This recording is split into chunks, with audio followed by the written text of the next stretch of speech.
The storm rolled in like a freight train from hell. Black clouds twisted over the hills, thunder cracking so loud it rattled the windows. Wind howled through wooden slats, rain battering the house like fists. Inside, Clara gripped the table, pain slicing through her back. Her knees buckled. She collapsed onto the floor, breath ragged, soaked in fear. Lightning split the sky, thunder shaking the walls as Clara fell to her knees, screaming in labor. "You're not alone," Elias said, kneeling beside her, and with one arm around her and one hand catching new life. They became a family, not by blood, not by vows, but by staying. The world had narrowed into heat and silence. The sun beat down like judgment, and Clara Whitmore could barely stand. Her vision swam. Each breath felt like fire. Blood dripped from her palm where the barbed wire had sliced her, mixing with sweat and dust. She bent low, teeth gritted, hands shaking. Then everything tilted. Her knees hit the dry earth. For a moment, the world vanished behind a curtain of dizziness. Then came a sound, not wind, not hoofbeats, but something softer. Footsteps, measured, deliberate. From the ridge above, a man descended, tall, weathered, quiet. He didn't shout, didn't announce himself. He simply walked with the kind of presence that didn't ask permission. In one hand, he carried a worn wooden toolbox. In the other, a tin canteen. He set them both down beside her without a word. Clara blinked, trying to focus. Her hand trembled as she pressed it against her swollen belly. The man crouched beside her, his coat dusty, his boots worn, his face shaded beneath a broad-brimmed hat. He looked like he'd come out of the earth itself, built of grit and wind. "Drink," he said, voice low and steady. She hesitated, eyes narrowing. "Who are you?" He didn't answer. She grabbed the canteen anyway, throat burning, and drank. The water was warm, metallic, but life-giving. She wiped her mouth with the back of her arm and glared at him. "You think I need rescuing?" "No." "Then what do you want?" He looked toward the broken fence, the sagging post, the twisted wire soaked with her blood. "You need land," he said, "a name on paper that no one can steal, and someone who knows how to hold a line." Clara bristled, instinctively wrapping her arms around her belly. "You don't know me." "I've watched you," he replied, calm as ever. "Long enough to know you don't bend." "You've been watching me?" Her voice snapped like a whip. He nodded toward the ridge. "Every day you're out here alone, doing what 3 men wouldn't try." She stared at him, heat rising in her chest, not just from the sun, from the insult, from the implications. "So what is this then?" she asked. "You offering to buy me?" "No," he said simply. "I'm offering to back you." She blinked. No man had ever said those words to her, not without strings, not without a smirk, not without ownership. Just then, the wind kicked up dust between them, and for a moment, the world seemed to pause. Clara looked down at her bleeding palm, then at the man's rough, steady hands. "And your name?" she asked. "Elias Thorne." She'd heard of him, widower, loner, buried his family and never came back down from the ridge. Now he was here, offering more than help, offering something far rarer, someone who wouldn't run. And for the first time in a long while, Clara didn't say no. But she didn't say yes either. She simply let him stay. The next morning, before the mist had burned off the fields and the sun had fully crowned the ridge, Elias Thorne was already there. No knock, no announcement, no dramatic return. He simply arrived with a quiet step and the same toolbox in hand, as if he had always belonged to the land. Clara watched him from the porch, arms folded over her belly, jaw tight. The weight of sleep still clung to her shoulders, but she didn't ask him why he'd come back. She didn't have to. He didn't speak. Just walked straight toward the leaning posts on the west fence and started digging a fresh hole. His coat was already dusted from the road, his sleeves rolled to the elbow. The muscles in his forearms flexed with each strike of the shovel, rhythm steady, efficient, like a man who worked not to prove anything, but because it needed doing. Clara stood there for several minutes, squinting against the morning light, wondering how it felt to wake up knowing someone else would be here. She wasn't used to it. She wasn't sure she liked it. By mid-morning, she brought him water. Not cold, not with ice, but clean. She didn't say a word, just set the tin cup on a barrel near him and walked away. He drank it without comment. That was the first silent truce. Later, when she set a plate of cornbread and beans near the barn, she didn't look back. He didn't eat until she had vanished inside. He returned the plate to the porch, rinsed clean. He never stepped over the threshold, never asked what she needed, never once mentioned the child growing inside her. But his actions, each one, spoke. He mended the rails near the cattle pen without being told, replaced warped shingles on the lean-to, reinforced the south gate where the posts had begun to rot. He found the faults in the ranch the way a man might trace scars on his own skin, by instinct, by memory, by silent understanding. And all the while Clara watched. She watched from behind curtains, from the kitchen window, from the barn loft when she pretended to sort rope. She didn't trust it, couldn't. A man like Elias Thorne didn't just show up without wanting something. Yet, he didn't take anything. He didn't demand conversation, didn't try to touch her or flatter her or step into the space she protected like armor. Instead, he gave her something she hadn't known she needed. Room to breathe, a partner in the work, a presence that didn't hover but held. There was a strange relief in it, an almost unbearable lightness, to not carry every burden alone, even if only for a day. Clara didn't say thank you, not with words, but that evening she left a fresh biscuit on the railing near the well. It was warm, covered in a clean cloth. When she came back an hour later, the cloth remained, folded neatly. The biscuit was gone. She said nothing. Neither did he.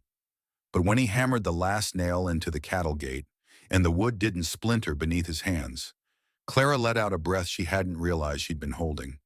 He was still here, still silent, but she'd never heard anything louder. The sun was high when the dust trail came curling down the ridge. Clara squinted toward the road, hands shading her brow, her breath catching. Two riders approached. The first, broad-shouldered and smug in his saddle, was unmistakably Miles Braxton. The second, thinner with a crooked grin and a swagger that didn't match his boots, was his younger cousin Wesley. Clara's stomach tightened. Miles had come sniffing around right after Samuel died, offering assistance with sly smiles and veiled offers to take the land off her hands. She'd sent him away then, but the way he rode now, slow and deliberate, said he hadn't forgotten the rejection and didn't like that someone else had taken his place. Elias was at the front gate, hammer in hand, repairing a loose hinge. He didn't look up, didn't shift his stance. He just kept working. The two men dismounted with theatrical ease, dust rising around their boots. "Well now," Miles said, spitting near Elias's foot. "Word is you've moved in with the Whitmore widow." Wesley chuckled. "Didn't peg you for a family man, Thorne. Figured you were married to silence and bad weather." Elias drove another nail. The sound cracked the tension like a pistol shot. He finally looked up, calm, unflinching. "I didn't move in," he said. Miles cocked his head. "Then what exactly are you doing here?" Elias straightened, setting the hammer down beside him. His eyes met Miles's with that same quiet intensity Clara had come to recognize. Not loud, not angry, but immovable. "She lost her husband," Elias said evenly. "She's carrying a child, and she's still working ground that half this valley gave up on." Wesley scoffed. "That don't answer the question." "I'm not here to buy her," Elias replied. "I'm here to help her keep what's worth keeping." The silence that followed was heavier than any shout. Miles shifted his weight, eyes narrowing, jaw twitching like he wanted to say more, but couldn't find the words that wouldn't make him look smaller. "Come on," Wesley muttered. "Ain't worth it." They mounted up and rode off, kicking dust behind them. From the porch, Clara had seen it all. One hand rested on the swell of her belly, her heart hammering harder than it had in days. Not from fear, but from something else. Something sharp and quiet and unfamiliar. That evening, as the sky bled into dusk, she stepped out of the kitchen with a tin plate covered in cloth. For the first time, she didn't set it down and walk away. She brought it to Elias directly. He took it without a word, nodding once, then sat beneath a sycamore tree and ate facing the wind. That night, Clara slept deeper than she had in weeks. No nightmares, no flinching at every creak of the house. Just stillness, because for the first time in a long while, someone had stood beside her and hadn't flinched. In the valley, people didn't speak of Elias Thorne so much as they whispered about him. His name passed between lips like wind through grass. Quiet, reverent, a little afraid. Some said he had once been a preacher's son. Others swore he had killed a man over land. But one story held fast no matter who told it. He had once loved deeply and lost everything. Years ago, before his silence, before the ridge became his sanctuary, Elias had a wife named Lily. Gentle, soft-spoken, but fiercely practical. She had a laugh that made the cattle look up and a way of turning a broken fence into a challenge, not a defeat. Together they had a son, no older than 5 the day everything turned to ash. Their land stretched across fertile bottomland near the river bend. It was good soil, but it bordered a greedy man's claim. A man who discovered a loophole, a misfiled deed, a missing witness signature. Elias left one morning to settle it with the county clerk in San Gabriel, certain it was a misunderstanding. He never made it back in time. When he returned 2 days later, the sky above the ridge was choked with smoke. The house was gone. Only the stone chimney stood, blackened like a grave marker. The barn was a smoldering heap. The pasture gates hung open. And the worst of it, the unbearable part, was the silence. No screaming, no weeping, just embers crackling in the wind. They said it was an accident. The sheriff said maybe Lily had knocked over a lantern, said maybe she'd been overwhelmed, tired, distracted. But Elias knew Lily, and he knew the man who had been circling their land for months. He said nothing. Not to the sheriff, not to the neighbors, not to anyone. Instead, he took what was left of his family and buried them under the cottonwood tree behind what had once been their home. He built a low stone wall around the grave. Nothing ornate, just a ring of protection. He carved no names, left no cross. The only marker was a single rusted hinge, the one from their front door. It had once swung open to laughter. Now it lay still. After that, Elias disappeared from town life. He sold off half his acreage, not for money, but to distance himself from the past. He kept the high ridge where no one bothered him, built a cabin with no porch, and turned inward. Years passed. Seasons came and went, and the only sign of life from Elias Thorne was the thin plume of smoke from his chimney and the fences he still repaired, even if no one used them anymore. But then he saw Clara Whitmore. At first it was just from a distance, a woman in mourning, wrestling with broken boards and twisted wire, a widow doing the work of 3 men under the kind of sun that peeled skin from bone. She was stubborn, relentless, and clearly alone. Elias told himself it wasn't his business. He told himself he'd seen widows before, but he hadn't seen her. Not like this, not with a child in her belly and blood on her palms, and not even the decency of shade to work under. She wasn't just trying to survive. She was fighting for something. And Elias knew what it felt like to watch everything fall and have no one show up. So one day he came down from the ridge, not with pity, not with promises, but with tools, with silence, with presence. Because maybe this time, if he arrived before the fire, something could be saved. The storm rolled in without mercy. One moment the prairie was bathed in soft gold from the setting sun. The next, black clouds churned over the hills like waves threatening to swallow the sky. Wind slammed against the shutters. Rain tore through the trees in sheets. The world outside roared, but inside Clara Whitmore had gone quiet until the first contraction hit. It wasn't the slow, building pain the midwives spoke of in town gossip. It was sharp, sudden, and full of urgency. Her knees buckled. She clutched the kitchen table but couldn't steady herself. Another contraction. She gasped and staggered toward the wall, one hand braced, the other pressed tightly against her belly. The storm howled louder. Thunder cracked directly above the house, shaking the very bones of the walls.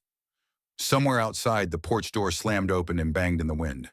"Elias!" she screamed, but the wind swallowed her voice whole. She fell to her knees on the kitchen floor, body curling inward as pain overtook her. Tears spilled down her cheeks, not just from agony, but fear. She wasn't ready. It was too soon. She couldn't do this. Not like this. Then through the howl of the wind, the door burst open. Elias stood there, soaked to the skin, chest heaving from the run. He cast aside his coat, eyes scanning the room until they locked onto her, crumpled on the floor, shaking, clutching her swollen belly. Without a word, he was beside her.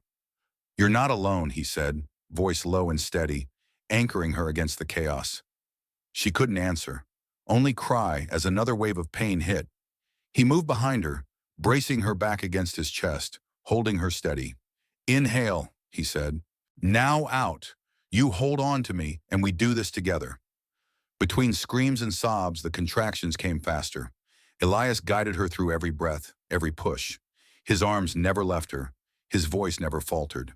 Finally, after what felt like a lifetime suspended between thunder and silence, a cry, thin, fierce, alive. Elias caught the child in his calloused hands, wrapped him in the clean cloth Clara had folded days ago, just in case, and pressed him gently into her arms. Her breath hitched, her body trembled, but her eyes never left the small, red, wriggling life in her arms. They didn't speak of love. No one proposed. No rings changed hands. But in that moment, on the floor of a weather-worn kitchen, with lightning splitting the sky and rain pounding the roof, they became a family. It was a quiet afternoon when Clara found the documents. The baby, now named Rowan, was napping in a sunbeam that stretched across the parlor rug, his tiny hands curled into fists. Clara had been cleaning out the old writing desk, Samuel's desk, intending to burn what no longer mattered. But one envelope stopped her, yellowed, unlabeled, tucked beneath a loose plank in the drawer. She unfolded the papers with trembling hands. Her breath caught when she read the name Miles Braxton in the top line. A property deed, dated 1 month before Samuel's death, signed by him. He had planned to sell the land, her land. The paper detailed a full transfer of ownership to Miles in exchange for a sum barely enough to buy a new plow. It made her stomach twist. But then, behind that document was another, typed, clean, precise, a revised deed. This time it granted the land to Clara Whitmore, in perpetuity. It listed the boundaries of the ranch, even included provisions for inheritance. And at the bottom, there was no signature, no name, just space. She stared at it for a long time. She knew whose hand had written it. That evening she found Elias behind the barn, fixing the strap on an old saddle, fingers moving with quiet purpose. She stood there for a moment, the documents rolled in her hand, her heart thudding. "I found them," she said softly. He didn't look up. "Found what?" "My husband's deal with Miles," she replied. "And the other one? Yours." Elias paused mid-motion. His hands stilled, but he said nothing. "You didn't sign it," she whispered. "You wrote it, but you didn't claim it." He wiped his fingers on a rag. "Didn't need to." Her throat tightened. She stepped closer, the papers trembling in her grip. "You could have told me. You could have let me believe you saved me." "I wasn't trying to save you," he said simply. "I was trying to stop something from being stolen." She looked down, Rowan stirring gently in her arms, then up at the man before her, the man who had rebuilt her fences, caught her child, and written her name into permanence without ever needing credit. Tears stung her eyes, but she blinked them back. "You know," she said, voice thick, "you have every right to be the reason something good lasts." She reached out and laid her free hand on his chest, where his heart beat beneath the dust-covered fabric. And for the first time, he looked at her not as a burden to carry, but as something already held. They stood there in the golden hush between day and dusk, the old contract crumpled at her side, the unsigned deed still valid in everything but ink. It didn't need a signature, because the truth had already been written, between every board he replaced, every word he didn't say. A full year passed. The seasons turned without ceremony, and the world didn't stop to witness what grew quietly between the lines of routine. There was no wedding dress, no preacher, no gathering beneath the cottonwood tree. And yet, somehow, Clara Whitmore became Clara Thorne, not by law, but by life. It happened one drawer at a time. One tool passed between hands. One meal shared across the worn kitchen table. She never asked him to stay, and he never asked her to leave. But neither of them went anywhere. On every document, tax form, and land ledger, Her name now read Clara Thorne. No one questioned it, no one dared. The house had changed too, not with decoration, but with purpose. The porch no longer creaked from neglect. The barn had a new roof. The well was freshly lined, and laughter, soft and small, began to echo through rooms once hollowed by grief. Rowan was learning to walk now, his tiny feet pattering across the wooden floors like rain. He squealed when he chased chickens, tugged at Elias's pant leg when he wanted to be lifted, and sat silently in Clara's lap during the quiet evenings, watching the fire. He was healthy, happy, whole. One spring morning, a government clerk rode up the road, ledger in hand, conducting a routine census. He stepped off his horse and tipped his hat toward the porch, where Clara sat with Rowan balanced on her hip. The clerk cleared his throat, flipping open a page. "Name of the child?" "Rowan," she replied. "Family name?"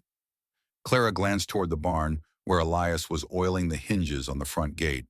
He hadn't noticed the visitor, or perhaps he had, and simply didn't feel the need to make a show of it. Clara looked back at the clerk, her voice steady. "He's named for the man who gave him life, and the man who gave him a future." The clerk raised his eyebrows but said nothing. He nodded once, wrote it down, and tipped his hat again. Behind her, the screen door creaked. Elias stepped out, wiping his hands on a cloth. Boots dusted, sleeves rolled. He paused in the doorway, eyes meeting hers. He didn't speak. He didn't have to. His eyes, quiet and steady, held something softer than pride, deeper than gratitude. Something that said, "I'm here, and I'm not leaving." Clara smiled. Rowan's fingers curled around hers. Their story had never needed a vow. The land they stood on, the fences he built, the firewood she stacked, the child they raised, was the only testimony that mattered. They had built a family not with tradition, but with presence, with the act of staying again and again. And from the edge of the field, if you looked just right, you could see the silhouette of a small boy running wild by the fence line, his mother calling gently from the porch, and a quiet man nearby, hammer in hand. Not saving, just staying. In today's world where relationships can feel rushed, fragile, and transactional, the story of Clara and Elias reminds us of something deeper, something quieter. That love doesn't always arrive with fanfare. Sometimes it shows up with a hammer, a steady hand, and the willingness to stay. Elias didn't offer Clara a fairy tale. He offered her consistency, respect, and the dignity of choice. And in return, Clara didn't give him a second chance. She gave him purpose. In a time where people often ask, "What's in it for me?" this story challenges us to ask instead, "What can I build with someone simply by not walking away?" Maybe you've known someone like Elias. Quiet, dependable, never asking for praise. Or maybe you've been Clara, carrying more than your share, wondering if anyone would show up and stay. Their story isn't just about the Old West. It's about what makes a home, even now. So we'd love to hear from you. Have you ever experienced a love built on staying, not saving? Do you think a family can be formed without vows, just through shared purpose and presence? Tell us in the comments below. Your reflections matter here. And if this story moved you, if it reminded you of someone, or helped you remember the strength and quiet devotion, please consider giving this video a like, subscribing to our channel, and turning on notifications so you never miss a tale like this. From all of us here, thank you for joining us in this journey through dust, silence, and soul. Because out here, just like in life, the ones who stay are the ones who matter most.